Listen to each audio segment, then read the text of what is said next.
Hey everyone, JP here coming to you live. How's everybody doing? Happy Tuesday.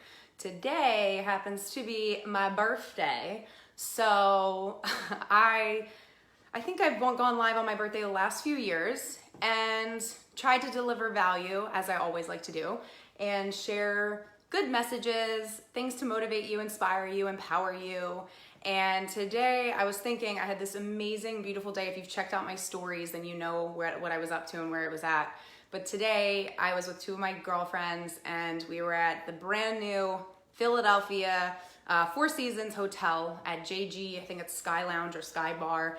And it was in the clouds, you guys. I was literally dreaming, manifesting, masterminding with these two powerhouse chicks that I'm such good friends with. And I would have wanted to spend my birthday no other way. So before I scooch on over and head on over to my parents with my little boy and have a nice little family meal together today, I wanted to share with you guys, when I really sit and think about it, the last 12 months, what did they do for me? What did I learn? Because I know that so many of you, we don't stop to think on our birthday as much as we need to. We don't value our birthday as much as we do New Year's Eve, which is such a silly holiday in my opinion.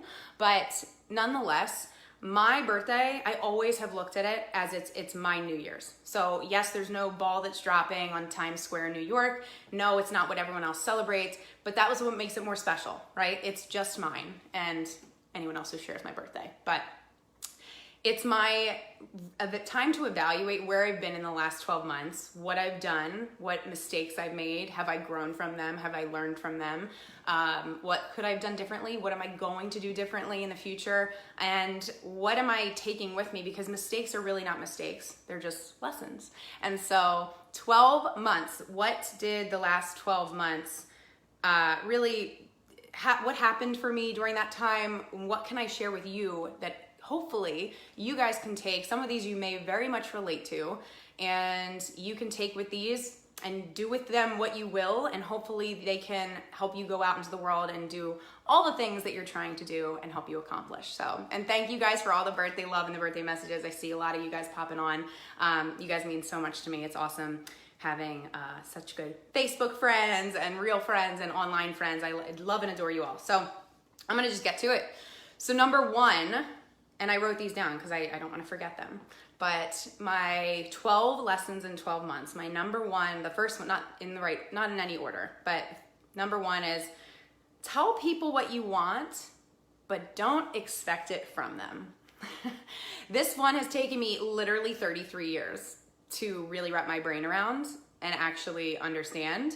But I've really figured it out. It took me a long time, but I get it, right? Be direct. Don't be afraid to tell people exactly what you want, but don't expect them to give it to you, and don't expect it from them, because expectations tend to disappoint us, because people disappoint us and life disappoints us, and things and situations and circumstances can disappoint you.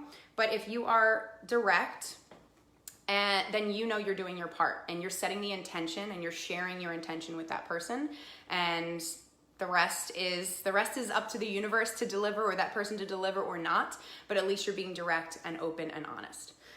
Second one is you will have to make sacrifices in life, but never ever sacrifice who you are. This one is huge. So I'll give you some examples, right? So sacrifice, that could be something like never watching Game of Thrones, which I'm one of those weirdos. I have never watched it. Maybe not social and not going out to party as much. Giving up TV in general. Doing small things to ultimately get where you want to go and get and achieve what you want, but never sacrificing who you are. So if you don't feel that you're sacrificing, then that's the ultimate, right? So for me, yeah, I know that I actually do sacrifice things on a daily basis, but it doesn't feel like a sacrifice because I'm living in my truth and I'm pursuing my purpose and I'm living in my passion. And so it is a sacrifice. There's lots of sacrifices that I've had to make as a single mother, as a business owner, as a friend, but they don't feel like that and that's when you really know you have found, or you're stepping into your ultimate happiness, right? Okay, so, and it's like the Drake lyric for those of my rap friends, people that love rap. One of his lyrics to one of his songs is, they're all partying, but I'm here making the music that they're partying to. So I love that, and I love me some Drake. But that's kind of what I'm talking about when I say sacrifice. You can give up certain things to then end up achieving everything and then some, okay? Third one is make rules and routines for effortless relationships. So basically have structure, right? Set rules, boundaries, set those things in place so that your relationships are not hard work. Obviously, all relationships, friendships, intimate relationships, they do require work, and they are hard work sometimes. But when you really are truthful to who you are, you set the intention, you set the boundaries, you set rules and, certain routines, your relationships should feel effortless, that you're not working hard, because really, who wants that? Who wants something that feels like work? No, we choose people in our life that better us, that we deliver value to, that they deliver value to us, and so they should feel effortless. The fourth one is, I'm calling it meds, and I'm gonna do a whole nother live probably on this, maybe in one of my business pages, but meds. Meditation, exercise, diet, sleep. All right, so these are what I believe are the 4 pillars of the person's health. And it's really interesting because this is something that, I really hope this doesn't die on me. Oh no, I'm good. I'm looking at my notes to share with you guys. This is something that meditation, exercise, diet, and sleep, these are all things that I have neglected for a really long time. And it was honest to God up until 30, 31, I started to get very serious about my health and my mental health and my longevity, right? I want to be around a really long time and I want to feel really good on this earth while I'm here, right? So what I made the mistake in doing, and I bet you so many of you guys have done this too, is that meditation's good, that getting a nice good night's sleep, good rest is important, that diet and exercise are really important. So you try to do them all. Right? You try to go from never practicing them, never mastering any of them, to try, I got to do all these things. So you're just going to try and do them all in one shot. Guys, that doesn't work. Take it from me, does not work.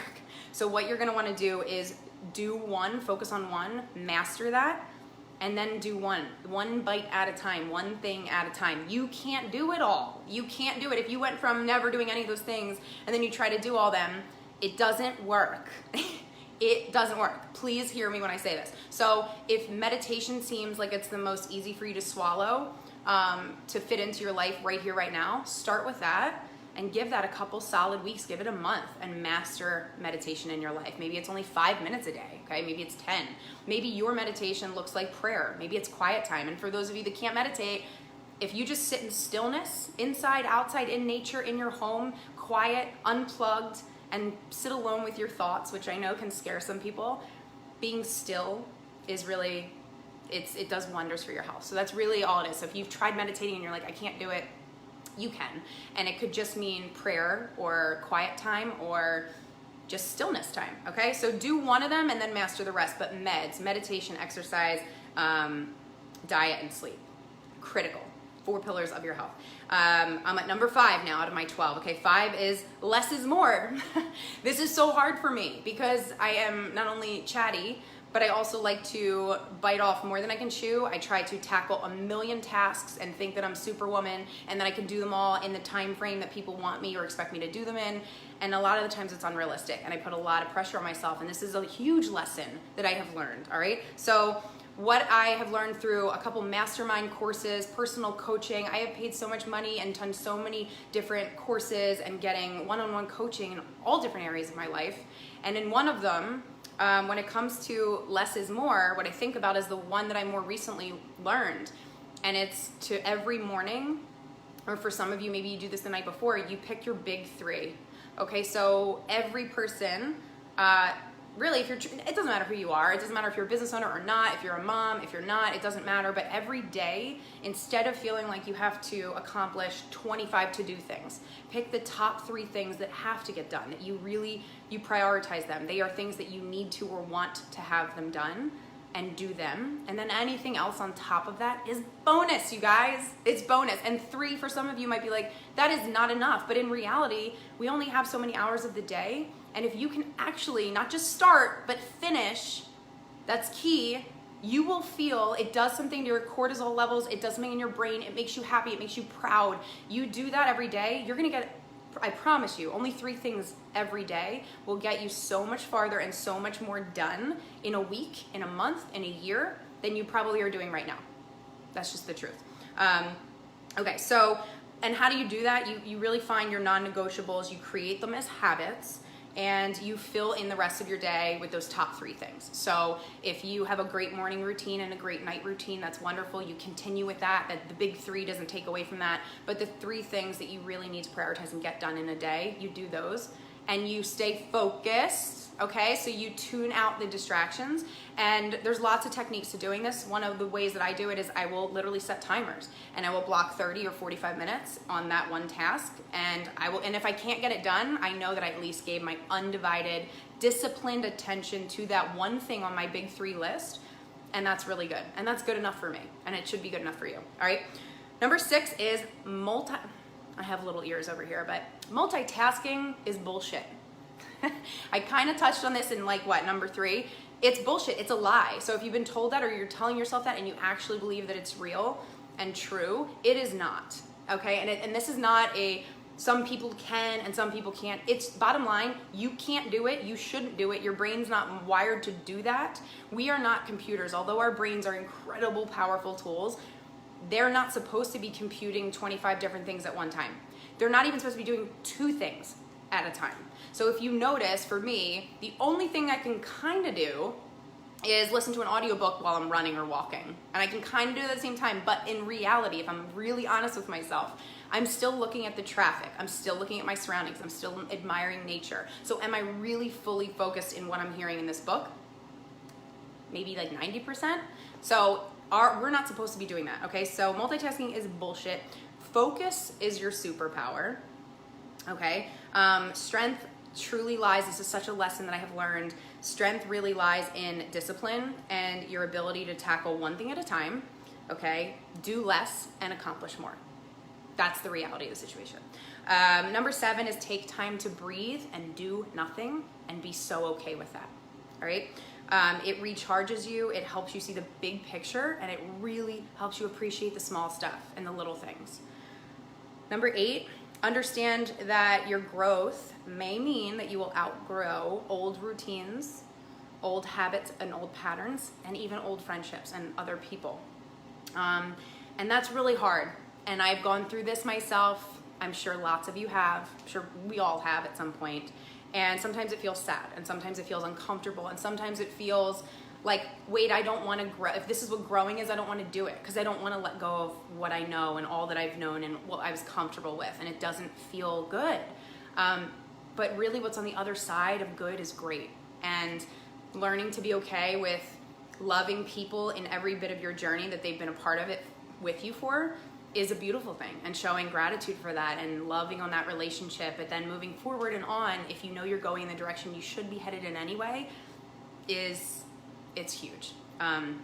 So learning to be okay with that, and although you want to resist that change and the growth, allow it, welcome the discomfort, and just let it happen. Number 9 is, I love this one, tune into this one, somebody write this one in the comments, is eliminate words like want.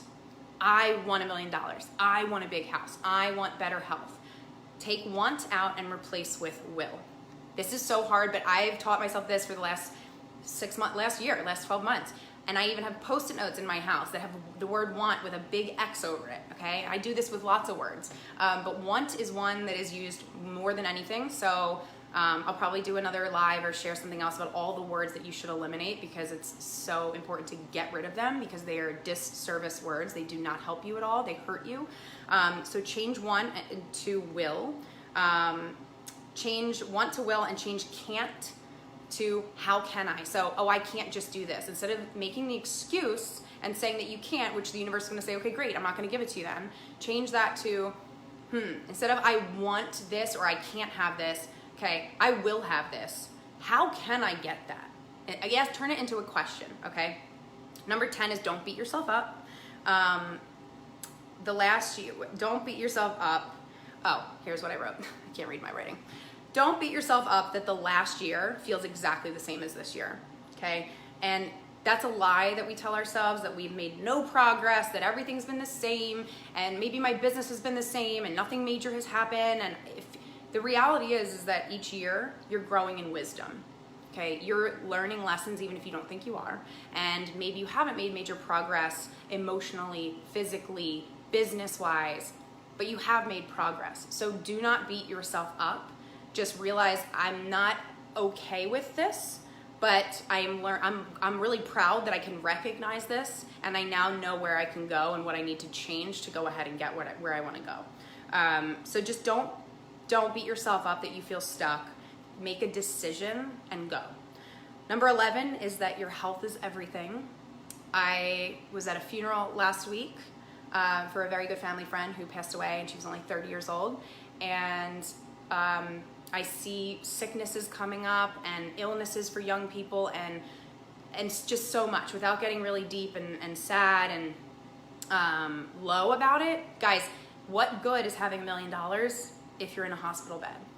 What good is having financial freedom if you have no one or nothing to do with it or share with it, right? So if you're physically not well, having all the money and the freedom and the flexibility in the world, it doesn't matter.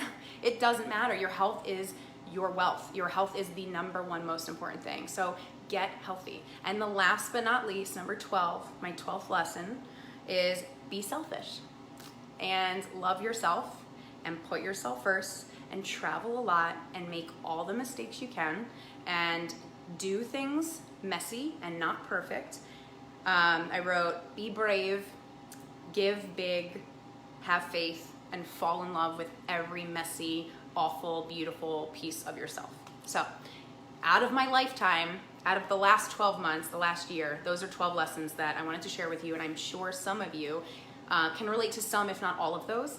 And if you know anyone who needs to hear this, go ahead and tag or share, do whatever you want to do. But I just wanted to share this with you on my birthday and say that I am so grateful to all of you who have done business with me, who know me as a friend, who supported me, who have been in my life near or close or afar. You have no idea what I have been through in this journey, and that more to come. But what I can tell you right now is that life is so good, and we're all here, and we're all able to connect on this platform. And so don't take it for granted, and make your mark in this world. And that's all I got, guys. Have a wonderful night. Happy October. Can you believe it? And I will see you guys real soon.